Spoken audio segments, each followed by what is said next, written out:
आज से हमारा ये जो कोर्स है ये स्टार्ट होने वाला है। इंट्रोडक्शन आपने देख लिया होगा क्या पढ़ने वाले हैं, पर आज जो हम वीडियो कवर करने वाले हैं वो है हमारा वर्किंग ऑफ स्टॉक मार्केट। सबसे पहले आपको यह जानना बहुत ज़रूरी है कि स्टॉक मार्केट काम कैसे करता है, क्योंकि बेसिक क्लियर नहीं होंगे तो जब आप ट्रेडिंग या इन्वेस्टमेंट करोगे तो आपको कॉन्फिडेंस नहीं आएगा। तो हम बहुत ही बेसिक लेवल है इससे स्टार्ट कर रहे हैं ट्रेडिंग को।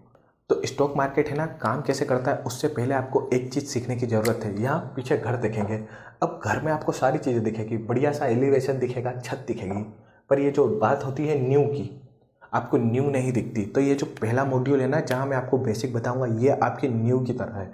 अगर आपने न्यू मजबूत नहीं बनाई ना तो पूरा की पूरा घर है उड़ जाएगा। जैसे विदेशों के घर देखे ना आप, मीम में देखते होंगे या वीडियो में देखते होंगे, एक आंधी में पूरे घर उड़ जाते हैं। और वहीं हमारे इंडिया के घर मजबूती से डटे रहते हैं। तो हमें अपनी नींव है यह मजबूत करनी होगी, इसीलिए इन वीडियो को बिल्कुल ध्यान से देखना है। टाइम पास वाली करने की बिल्कुल चीज़ नहीं है, पैसे दिए हैं तो सारी बातें हम काम की करेंगे। तो वर्किंग ऑफ स्टॉक मार्केट। अब स्टॉक मार्केट काम कैसे करता है, जैसे मान लीजिए आप हैं, आपको अगर पैसे की ज़रूरत होगी तो आप क्या करेंगे, या अपने मम्मी पापा से या अपने दोस्तों से मांग लेंगे। पर अगर आपको ज़्यादा बड़े अमाउंट की ज़रूरत हो तो आप किसके पास जाएंगे, बैंक के पास जाएंगे। पर बैंक के पास आप जब भी जाते हैं जब बैंक अब क्या होती है, चालाक होती है। बैंक के पास से अगर आपको पैसा लेना हो तो बैंक सिक्योरिटी मांगती है। अगर आपकी जॉब है तो आपकी जॉब की गारंटी ले लेगी, नहीं तो आपसे कुछ पैसे रखाएगी। गोल्ड लोन, सिल्वर लोन, मतलब बैंक सिक्योरिटी पे देती है। तो ये हो गई छोटे मोटे पैसों की बात। पर मान लीजिए इसी तरीके से कंपनी है, अब आपने एक कंपनी खोली, अब आपको कंपनी को और बड़ा करना है या नई मशीनें लानी है, तो पैसे की तो ज़रूरत उन्हें भी होगी ना। तो वो कंपनी पैसा कैसे लाएगी, तो कंपनी के पास भी तीन तरीके हैं। या तो अपने दोस्तों से मांग लेगी, पर उनका बहुत बड़ा अमाउंट है, 1,000 2,000 करोड़। अगर उनके अंबानी जैसे दोस्त नहीं है तो नहीं दे पाएंगे, तो फिर वो कंपनी किसके पास जाएगी, बैंक के पास। पर मैंने क्या बताया, बैंक चालाक होती है। बैंक मांगेगी पेपर कि भैया पेपर लाओ, जितने आपके पास कंपनी में पेपर होंगी, आपकी प्रॉपर्टी होगी, उसी के हिसाब से आपको देंगे जितनी आपकी कंपनी पैसा कमाती होगी। पर कंपनी चाहती है कि वो बैंक के पास नहीं जाए, इतना रिस्क लेना नहीं चाहती। तो तब कंपनी क्या करती है, हम उस पर डिस्कस करेंगे, वो है सारा स्टॉक मार्केट। तो अब आप यहाँ पर देखेंगे, यहाँ पे आपको कंपनी दिखेगी और यहाँ पर आप दिखेंगे। तो अब कंपनी को पैसे लेने की ज़रूरत है, तो कंपनी के पास तीसरा नया तरीका है।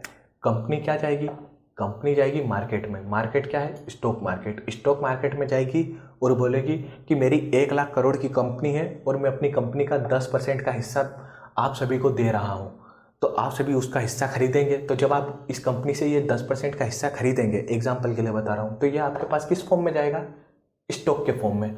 और आप कंपनी को डायरेक्ट पैसा देते हैं। पर अब ऐसा तो है नहीं कल आप मुंह उठा के चले गए अंबानी के घर पे कि अरे चलो अंबानी के शेयर खरीदना है तो अंबानी के घर जाएंगे, ऐसा नहीं होता है ना। आप डायरेक्ट कंपनी के पास नहीं जाते हो, आप जहाँ से जाते हो वो स्टॉक मार्केट होता है। अब स्टॉक मार्केट में भी बड़े बड़े 3 खिलाड़ी हैं, हम उस पर भी डिस्कस कर लेते हैं। तो उस पर डिस्कस करने से पहले आप यह समझ गए, कंपनी के पास जो तीसरा पैसा रेस करने का तरीका वो क्या है। कंपनी अपनी जो ओनरशिप है, मतलब अपनी हिस्सेदारी है, वो आपको बेचती है और आप उसे खरीदते हैं। आप जब खरीदते हैं तो शेयर के फॉर्म में खरीदते हैं और आप अपना पैसा कंपनी को देते हैं। पर जब आप अपना पैसा कंपनी को देते हैं तब आप गारंटी लेते हैं क्या, कि अगर कंपनी ने रिटर्न नहीं बनाई तो जीरो हो जाएंगे। तो ऐसे तो यस बैंक में कितने लोगों ने इन्वेस्ट करा था, उनका पैसा वापस करा नहीं। पर अब ऐसा क्यों नहीं होता, उस पर भी डिस्कस करते हैं। जितना ज़्यादा रिस्क होता है ना उतना ज़्यादा रिटर्न होता है। जब कंपनी आती है ना आपसे पैसा मांगने, तो जो अपनी सेबी है, सेबी ऊपर बैठी रहती है, वो बोलती है कि पहले आप जितनी भी डिटेल देंगे कि आपकी कंपनी के पास प्रॉपर्टी कितनी है, इन्वेस्टमेंट कितनी है और आप कितना पैसा कमा लेते हो, ये सब कुछ सेबी वेरीफाई करती है। तो उसमें आप सभी का लेना देना नहीं है ना, वो सब सेबी देखती है। आपको क्या, आपका लेन देन सिर्फ ब्रोकर से होता है। जैसे आपके पास जीरोधा और अपस्टॉक पे अकाउंट होगा, आप उस पर अपना ऑर्डर लगाते हैं और ऑर्डर फिल हो जाता है। तो इस प्रकार से ये जो कंपनी है ना, स्टॉक मार्केट काम करता है। कंपनी को पैसे की ज़रूरत होती है और आप और ज़्यादा पैसा कमाने की उम्मीद में उस कंपनी की हिस्सेदारी है उसे खरीद लेते हैं। तो ऐसे स्टॉक मार्केट काम करता है, दोनों का बेनिफिट होता है। तो ये हमारा बेसिक कॉन्सेप्ट था स्टॉक मार्केट का। अब हम इससे थोड़े एडवांस लेवल पर चल रहे हैं।